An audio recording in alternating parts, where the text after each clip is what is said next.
Hello and welcome back to Come Geek Some. If you are new to the channel, please like and subscribe for all future content.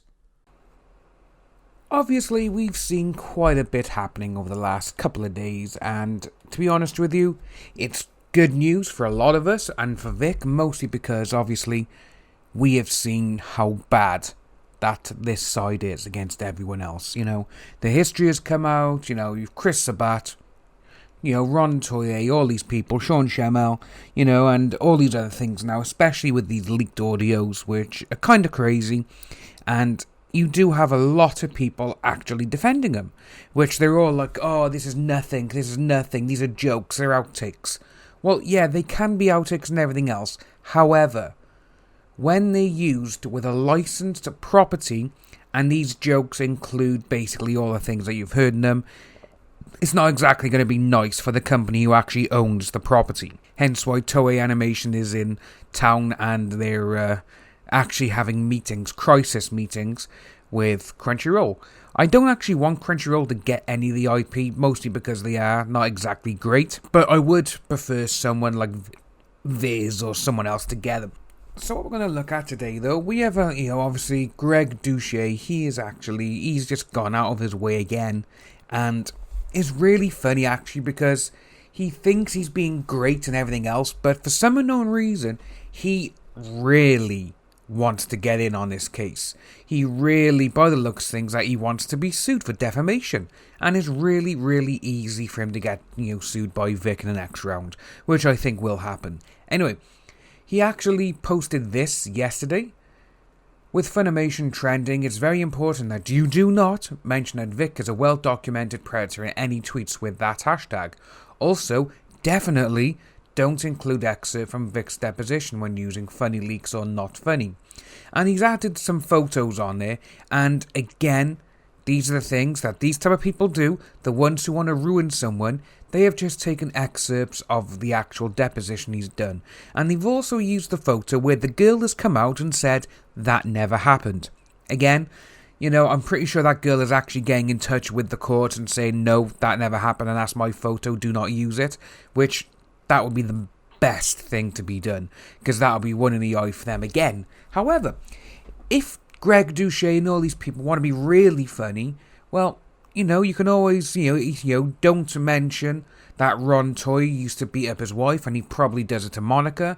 Do not mention that Sean Schemmel probably likes what he does, in that clip he's done.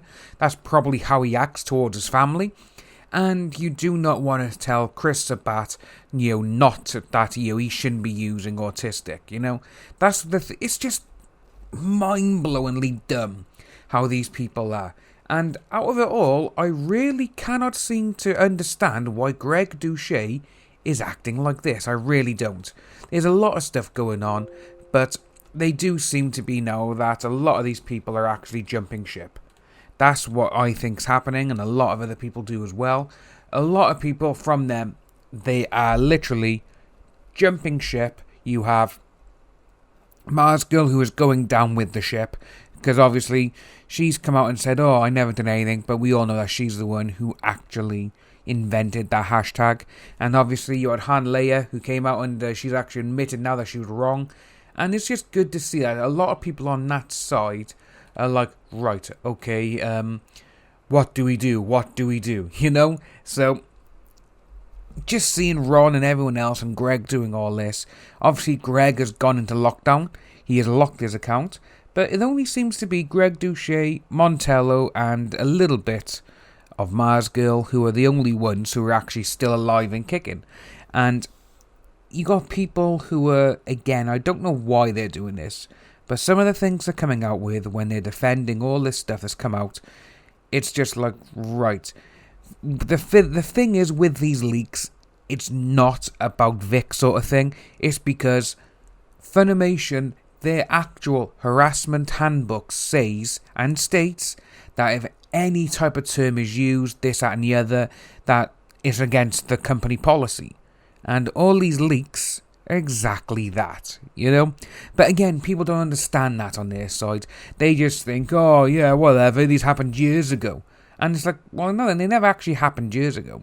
There's one thing that I keep thinking of when I'm, listening to all of these recordings and seeing all these people tweet about it and everything else is, why did FUNi keep him? That's the one thing that's been racking my brain for the last day or so. I even said it in a video or two yesterday, and I'm still trying to figure it out. And because that sort of thing, you normally don't record or you delete it or whatever. But FUNi kept them. So, I do, sometimes my brain does go towards that FUNi maybe are the ones who actually leaked them themselves. And they were like, right, okay, if we leak these, we can clean house, get rid of everyone, Everyone who's involved in this, the ones who are giving the company a bad name, we can just get rid of them. And one of the best things is as well, IGN have actually got an article out. There's quite a few articles out now regarding this from a lot of better journalists than the ones that have come out so far. All the hit pieces against Vic and stuff. Dallas News, Sharon Grigsby, who has also gone on lockdown a little bit from all of this. She hasn't responded to any tweets. So that's kind of interesting.